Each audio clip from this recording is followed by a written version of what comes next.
Is there actually a pillager hiding inside the iron golem? Will the entire Minecraft world eventually be underwater? We're testing strange theories to see if they're real or cap. Starting with, what if Endermen are actually born from the dragon egg? What the Sigma? This equals that. Look, I ain't great at math, but last I checked, this tall boy is not gonna fit in something that small. I mean, it's literally called the dragon egg. It's not like you can hatch this thing either and an Enderman appears. In fact, even if you hit it, boom! The particles. Were they the same as the Endermans? It just teleported away. But dragons don't teleport. Only Enderman do. Yeah, that's exactly the same. Then why call it a dragon egg? I began exploring the end, keeping an eye on the Enderman to see if I could find any more evidence to help my investigation. And obviously, end cities are the first place to start looking. They're kind of also the only place to look, and we don't really even know how these got here or what they're doing. So far, the only connection I can imagine them having to the Enderman is they're both purple, but not even the same color of purple. I'm pretty sure you can also find end chests, and end chests are made from eye of enders, which come from Enderman. I don't know, guys. I'm kind of just making stuff up, spitballing, hoping to come across something. There is no connection to Enderman here at all. This is literally the only connection, a dragon head. Hold up. Compare this to an Enderman. The texture, identical. The heads, you wouldn't be able to tell the difference if it wasn't for the giant mouth and eyes, which are also the same color of purple. The only thing that changes, the white becomes a little bit more darker. It becomes like more mature. Crazy thought. What if the Enderman was a baby version of the Ender Dragon? That would explain how Enderman come from a dragon egg and then turn into the dragon. But there are so many Enderman and only one dragon. How does that make sense? We still have no idea how an Enderman would actually come out of a dragon egg. Because after all, they aren't exactly small enough to fit inside of one.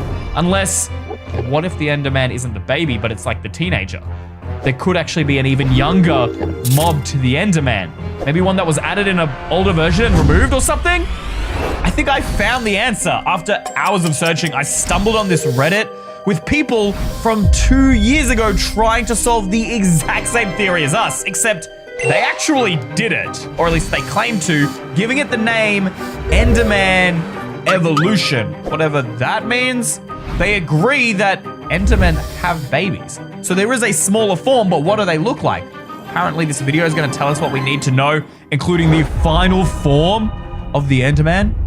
What do you think that means? I have never been more excited to watch a video in my life. This is basically doing my job for me. So we got the Ender Dragon, which is the most evolved version. We knew that. The Enderman turns into the Ender Dragon. I knew it. So then what comes before? I can see the particles. Are you kidding me? The internet breaks now? Oh my gosh, all right, reload the page.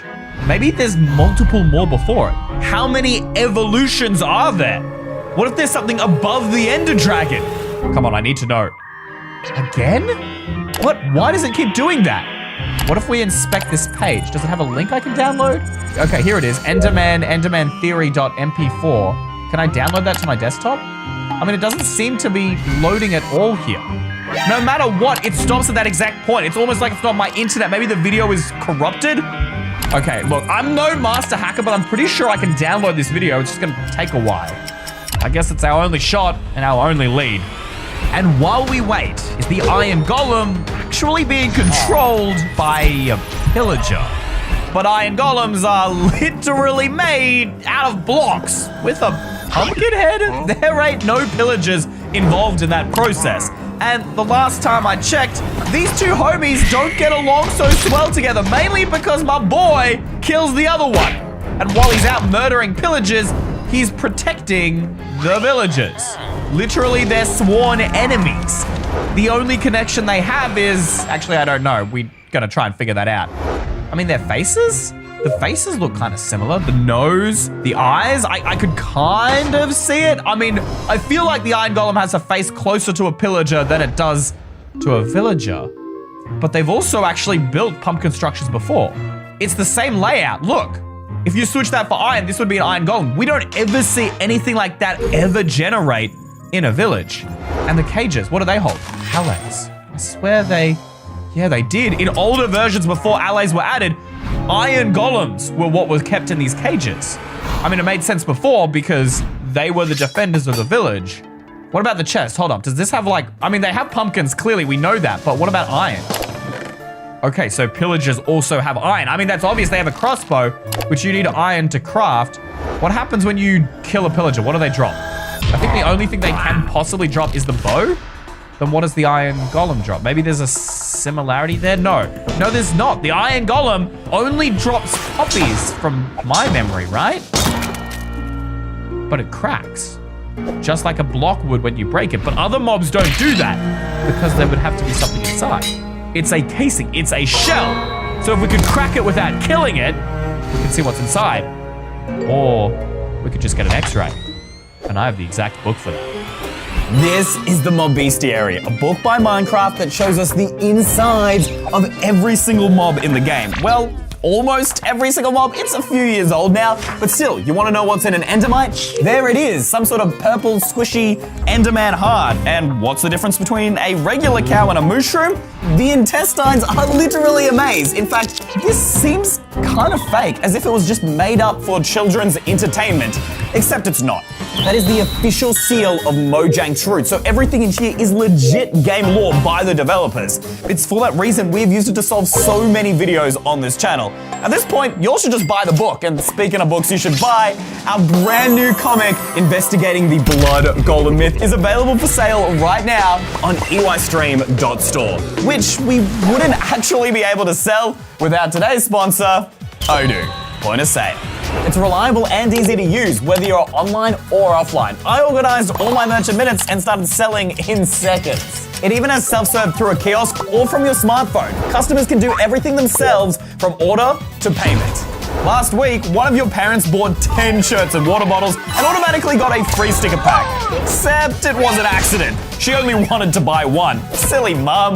Luckily, I can view all daily sales and past orders. Just search by customer, payment type, cashier, or order date. There it is. And click. With simple refund processes, plenty of payment options including Stripe and customizable loyalty programs, checkout is stress-free, especially by securing multiple cashier's accounts with badges or PIN codes. You can configure franchise stores, overview sales, and manage stock, accounting, and the team by scheduling shifts, monitoring employee performance, and tracking hours worked. All thanks to Odoo, the all-in-one management software to start or run your very own business or YouTube channel like I do. Plus, their first app is free for life with unlimited hosting and support. But back to this theory. What's inside the Iron Golem? Oh my gosh. Yo, this doesn't look like a pillager at all. I see it. I see it. Do you guys see it? That's a bone. There's a skeleton inside there. Is that the skeleton of a supposed pillager or something else? These like cogs, the machinery in here isn't even connected. It's like it's almost running on magic. That's an entirely other thing we need to figure out. It's just, how can it be part machine and part life? You can't create life from machine, and yet somehow we created life from iron blocks and a pumpkin. Because we didn't actually create him with a pumpkin, because that, for some weird reason, doesn't actually work, and I've never understood why until right now. Pumpkins are blocks, you can place them everywhere, but you can't wear them. Only living creatures like us can wear carved pumpkins. You carve them out so you can walk around and see nothing, except that's not actually the reason. I've always thought, why would they add this to the game? It's so stupid. Nobody would want to see out this. It's not for us. It's for the creatures inside the Iron Golem. But wait, why is it a pillager? It could just be a regular old villager, right? Hold up, chuck this on, boy. Does he wear it? Hey, over here. No, he doesn't pick it up. So the question then is, will a villager pick it up? Hold up, we'll try one more time, just to be certain. Can I give it to him? He doesn't accept it. What if I put down the pillager? No! He wore it! He just immediately picked it up. Every single time I put it on the villager, it didn't work, but I put it on the pillager, it just fits straight on. Which can only mean one thing. The pillager is the living creature inside of it, but how does it come together? There's all that machinery and it almost works like the snow golem. It works like the snow golem in the sense that it's pretty much straight up magic. You put the pumpkin on and poof, it just appears. But the villagers can't use magic. And neither can the pillagers, right? So how does the pillager get inside unless they're forcing it inside? So the pillagers wouldn't do that. It would be the villagers. Don't the librarian villagers sell enchanted books? Hello, sir. Okay, you are a cartographer. You are useless to me. I think you need a lectern. Look, right there. Mending. Oh my gosh, that's also like the rarest enchantment ever. If I get rid of the lectern, place it back down, he should still sell the same things if he can only sell them. No, now he's doing Riptide. If he's changing what he's saying, the trades are resetting, he has to be making them himself, right? Or at least someone in the village is making them so we can just switch up what he's selling. And then they could be using that magic to pull all that machinery together to create the iron golems that will protect the villagers. That's why they're good fighters, because instead of it being villagers inside, they're pillagers. But that doesn't explain why did pillagers trap them in their cages? Did they know? What if I'm getting this all wrong and it wasn't the villagers, but some evil form of torture? But did you know that Minecraft's oceans have been slowly rising for years? But how? Even though it feels like these thick bodies of water have nothing in them and are totally boring, there was a time when they literally had nothing in them, all the way back in 2017, before there was kelp, turtles, dolphins. With all those new things being added, I don't think anyone was really paying attention to the height of the sea. But how much has it really changed? Apparently, a lot. Holy moly, that is ugly, dude. I am all the way back in version 1.12. This is one update before they released the aquatic update that redid oceans.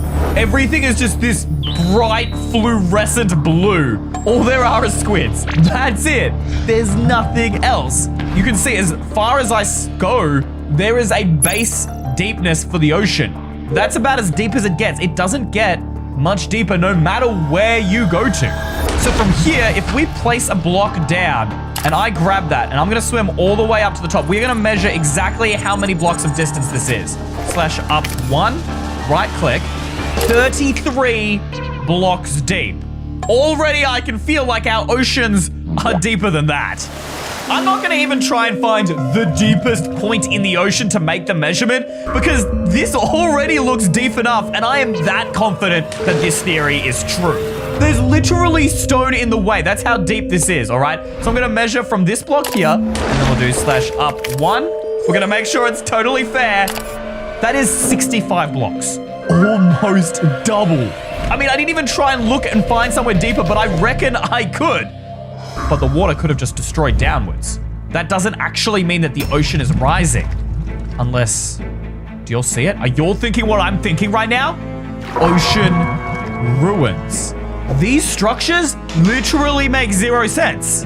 They are buildings that should be on the surface, but for some reason are underground. They weren't before. And what's in the chest? We got coal. Why would you need coal underwater? No one does. A fishing rod? Wheat? These are things that are only used on the surface and only by players.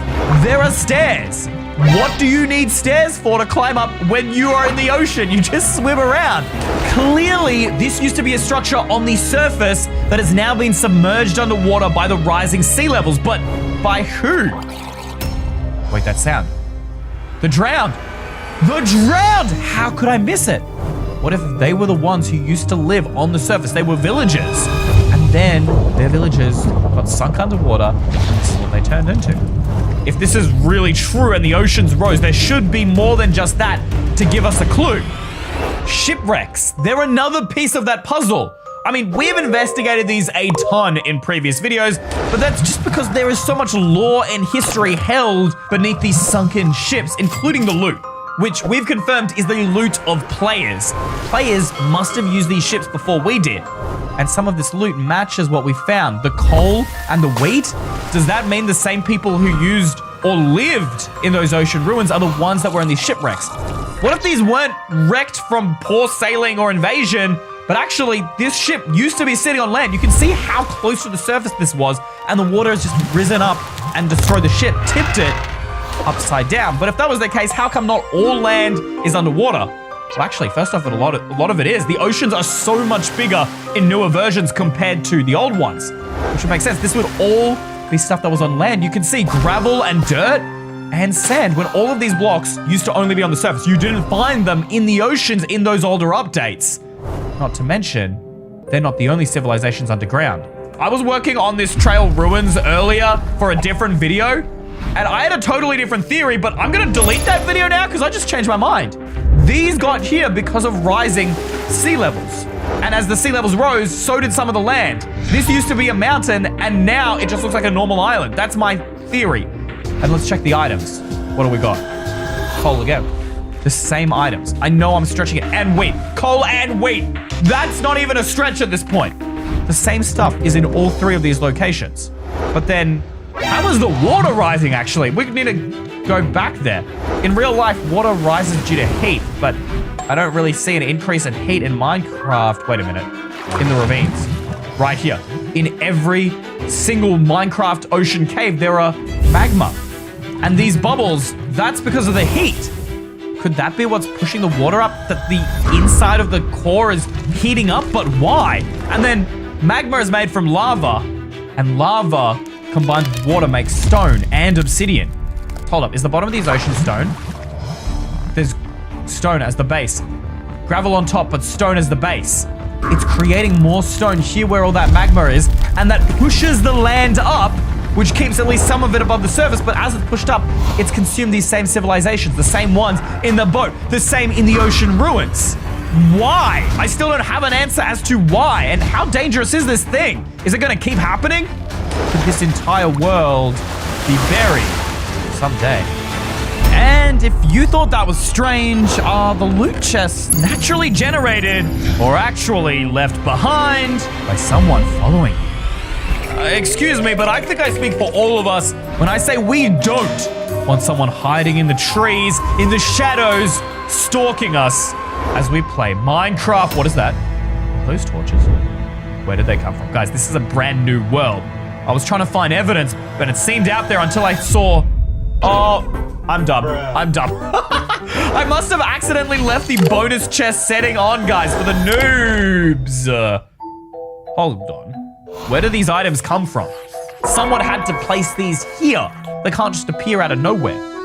And only players can craft tools. That's how it works. What if the person who leaves this bonus chest is the one who follows you? There could actually be more to this theory. I mean, this person who follows you might be a stalker, they might be bad, or they could be good, helping us out. But I mean, the starter chest, it could just be just something that the developers put there to help us, and I'm stretching this way out of proportion. If this is true, there's gotta be more evidence in the world that someone is stalking us. But where do we even start? While we're on the topic of strange chests that don't make any sense, there is another mystery I've been trying to solve for years.